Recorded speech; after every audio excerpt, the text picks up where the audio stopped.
ಇಸ್ರೋ ಬಾಹ್ಯಾಕಾಶ ನೌಕೆಯ ಉಡಾವಣೆ ಡೇಟ್ ಮುಂದೂಡಿಕೆಯಾಗಿದೆ. ಜೂನ್ 10ರಿಂದ ಈಗ ಜೂನ್ 11ಕ್ಕೆ ಇಸ್ರೋ ಈ ಲಾಂಚ್ ಡೇಟನ್ನು ಪೋಸ್ಟ್ಪೋನ್ ಮಾಡಿದೆ. ಅಂದರೆ ನಾಳೆ ಆಗಬೇಕಿತ್ತು, ಆದರೆ ಇದು ನಾಡಿದ್ದಾಗ್ತಾ ಇದೆ. ಉಡಾವಣಾ ಪ್ರದೇಶದಲ್ಲಿ ಪ್ರತಿಕೂಲ ಹವಾಮಾನ ಪರಿಸ್ಥಿತಿ ಇರೋದ್ರಿಂದ ನಾಳೆಯ ಲಾಂಚ್ ಡೇಟನ್ನು ಜೂನ್ 11ರ ಸಂಜೆ 5:30ಕ್ಕೆ ಈಗ ಇಸ್ರೋ ಫಿಕ್ಸ್ ಮಾಡಿಕೊಂಡಿದೆ.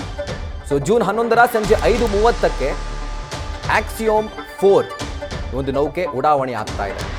ಸೊ ಈ ರೀತಿಯಾಗಿ ಪೋಸ್ಟ್ಪೋನ್ ಆಗಿರುವಂಥ ಒಂದು ವಿಷಯವನ್ನು, ಒಂದು ಮಾಹಿತಿಯನ್ನು ಇಸ್ರೋ ಪ್ರಕಟಣೆ ಮೂಲಕ ತಿಳಿಸಿದೆ.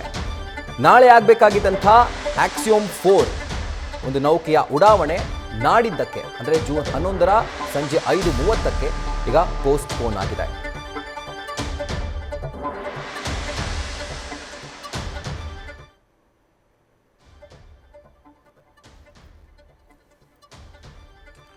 ಸೊ ಇಸ್ರೋದ ಬಾಹ್ಯಾಕಾಶ ನೌಕೆಯ ಉಡಾವಣೆಯ ಒಂದು ಡೇಟ್ ನಾಳೆ ಫೈನಲೈಸ್ ಆಗಿತ್ತು. ಆದರೆ ಪ್ರತಿಕೂಲ ಹವಾಮಾನ ಅಲ್ಲಿರೋದ್ರಿಂದ, ಉಡಾವಣೆಯ ಒಂದು ಪ್ರದೇಶದಲ್ಲಿ ಇರೋದ್ರಿಂದ ಈ ಒಂದು ಉಡಾವಣೆ ದಿನಾಂಕವನ್ನು ನಾಡಿದ್ದಕ್ಕೆ ಅಂದರೆ ಜೂನ್ 11 ಸಂಜೆ 5:30ಕ್ಕೆ ಈಗ ಪೋಸ್ಟ್ಪೋನ್ ಮಾಡ್ಕೊಂಡಿದ್ದೀವಿ ಅಂತ ಹೇಳಿ ಈಗ ಇಸ್ರೋ ಮಾಹಿತಿಯನ್ನು ಕೊಟ್ಟಿದೆ.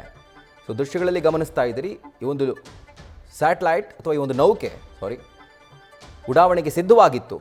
ಆದರೆ ನಾಳೆ ಪ್ರತಿಕೂಲ ಹವಾಮಾನ ಅಲ್ಲಿರೋದ್ರಿಂದ ಇದರ ಒಂದು ಲಾಂಚ್ ಡೇಟನ್ನು ನಾಡಿದ್ದಕ್ಕೆ ಅಂದರೆ ಜೂನ್ 11ಕ್ಕೆ ಪೋಸ್ಟ್ಪೋನ್ ಮಾಡಿಕೊಳ್ಳಲಾಗಿದೆ.